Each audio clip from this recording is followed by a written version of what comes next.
35 മിനിറ്റാണ് ബാക്കിയുള്ളത് പോളിംഗ് തുടങ്ങാൻ വേണ്ടി. എല്ലാ പ്രേക്ഷകരോട് ഞങ്ങൾക്ക് പറയാനുള്ളത്, ഈ സമ്മതിദാനാവകാശം വിനിയോഗിക്കുക. നിങ്ങൾ ഈ വോട്ടവകാശമുള്ള എല്ലാ ആളുകളും നിർബന്ധമായും നിങ്ങളുടെ വോട്ടിംഗ് നിങ്ങൾ നടത്തണം. ഉറപ്പായും അത് ചെയ്തിരിക്കണം.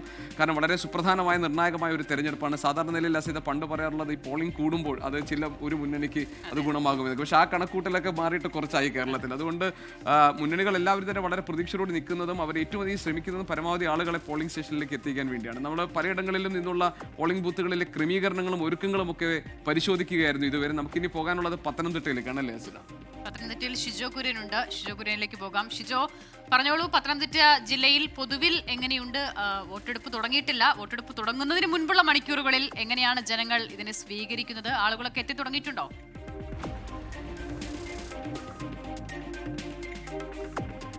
അസിത G K, good morning. Pathanamthitta ജില്ലയെ സംബന്ധിച്ചുകൊണ്ട് എപ്പോഴും ഏതൊരു തെരഞ്ഞെടുപ്പിലായാലും പോളിംഗ് ശതമാനം വളരെ കുറഞ്ഞു നിൽക്കുന്ന ഒരു ജില്ലയാണ്. അത് മുൻകാല തെരഞ്ഞെടുപ്പുകളിൽ നമ്മൾ കണ്ടിട്ടുണ്ട്. നിയമസഭയിലേക്കായാലും തദ്ദേശ സ്ഥാപനങ്ങളിലേക്കുള്ള തെരഞ്ഞെടുപ്പുകളിലായാലും ഏറ്റവും കുറവ് പോളിംഗ് രേഖപ്പെടുത്തുന്ന ഒരു ജില്ല. അത് എന്തുകൊണ്ടോ അത് പത്തനംതിട്ടയായി പോകുന്നു. മലയോര മേഖലയൊക്കെ ആയതുകൊണ്ടായിരിക്കാം ഒരുപക്ഷെ അങ്ങനെ ആയി പോകുന്നത്. എന്തായാലും ഇത്തവണ പരമാവധി വോട്ടർമാരെ ഈ ജില്ലയിൽ ഏതാണ്ട് 9,80,144 വോട്ടർമാരുണ്ട്. 10 ലക്ഷത്തിനടുത്താണ് വോട്ടർമാർ.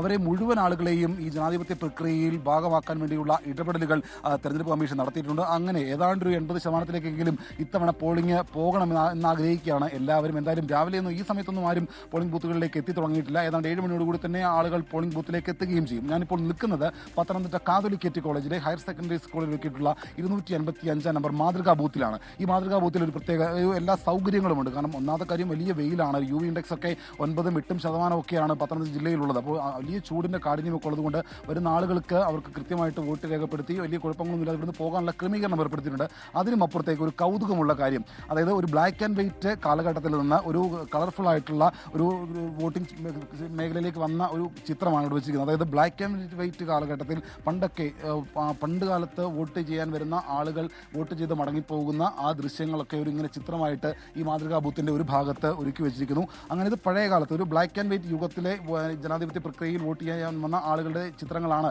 ഈ മാതൃകാ ബൂത്തിൽ പത്തനംതിട്ട കാതോലിക്കറ്റ് ഹയർ സെക്കൻഡറി സ്കൂളിലെ 255 നമ്പർ ബൂത്തിൻ്റെ ഒരു കയറി വരുന്ന വാതിലിൻ്റെ ഭാഗത്ത് ഒരുക്കി വെച്ചിരിക്കുന്നത്. ഒരു ഭാഗത്ത് ബ്ലാക്ക് ആൻഡ് വൈറ്റ് ആണെങ്കിൽ മറുഭാഗത്തേക്ക് വരുമ്പോൾ അവിടെ കളർഫുൾ ആയിട്ടുള്ള ചിത്രങ്ങൾ കാണാം. അതുകൊണ്ട് കഴിഞ്ഞ ഈ അടുത്ത കാലത്തെ കഴിഞ്ഞ 2016-ലെയും 2021-ലെയും ഒക്കെ നിയമസഭാ തെരഞ്ഞെടുപ്പിൽ വോട്ട് ചെയ്യാൻ വേണ്ടി വന്ന് ഇവിടുന്ന് വോട്ട് ചെയ്ത് മടങ്ങിപ്പോകുന്ന ആളുകൾ എൻ്റെ ചിത്രങ്ങളൊക്കെ ഇവിടെ എഴുതി വെച്ചിട്ടുണ്ട്. കാരണം കൂടുതൽ വോട്ടർമാരെ ഈ മണ്ഡലത്തിലേക്ക് അല്ലെങ്കിൽ ഈ ജില്ലയിലേക്ക് കൊണ്ടുവരാൻ വേണ്ടി അവരെ പ്രചോദിപ്പിക്കുന്നതിൻ്റെ ഭാഗമായിട്ട് കൂടിയാണ് ഇത്തരത്തിലുള്ള ചിത്രങ്ങളൊക്കെ ഇവിടെ ഒരുക്കി വെച്ചിരിക്കുന്നത്. എന്തായാലും മോക്ക് പോളിംഗ് ഒക്കെ അവസാന ഘട്ടത്തിലാണ്.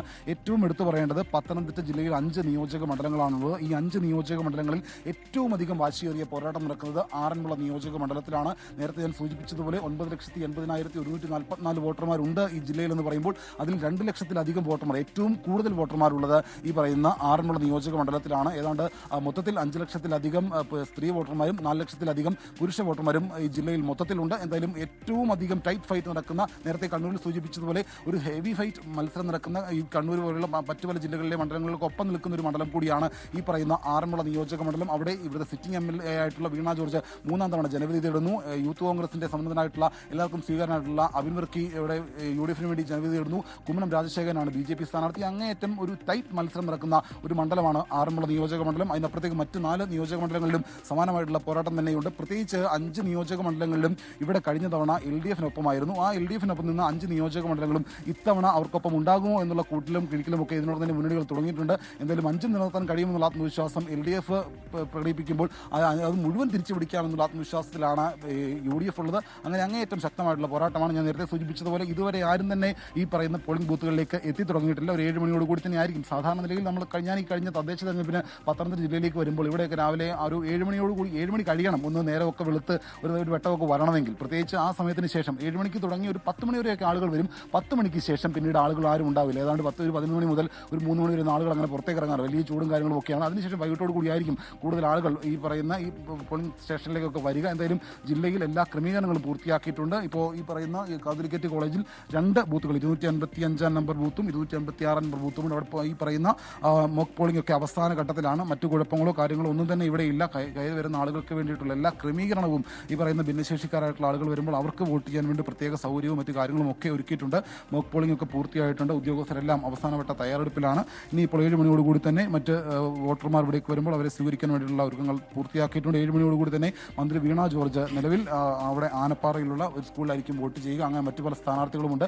അബിൻ വർക്കി ഈ മണ്ഡലത്തിലുള്ള ആളല്ല, അദ്ദേഹം കോലഞ്ചേരിയിലാണ്. അബിൻ വർക്കിയുടെ വോട്ട് ചെയ്തതിനു ശേഷം ഈ മണ്ഡലത്തിലേക്ക് വരുമെന്ന് അറിയിച്ചിട്ടുണ്ട്. എന്തായാലും എല്ലാ ഒരുക്കങ്ങളും അവസാന ഘട്ടത്തിലാണ്. അസിത GK.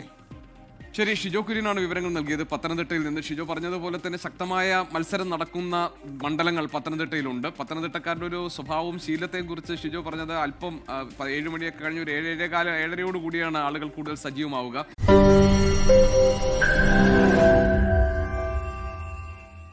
ലോകത്തെവിടെയായാലും ഏത് സമയത്തും 24 വാർത്തകളും ഓഗ്മെന്റഡ് റിയാലിറ്റി പാക്കേജുകളും എക്സ്പ്ലെയിനറുകളും വിശദമായി കാണാൻ ഞങ്ങളുടെ യൂട്യൂബ് ചാനൽ നിങ്ങൾക്ക് സബ്സ്ക്രൈബ് ചെയ്യാം.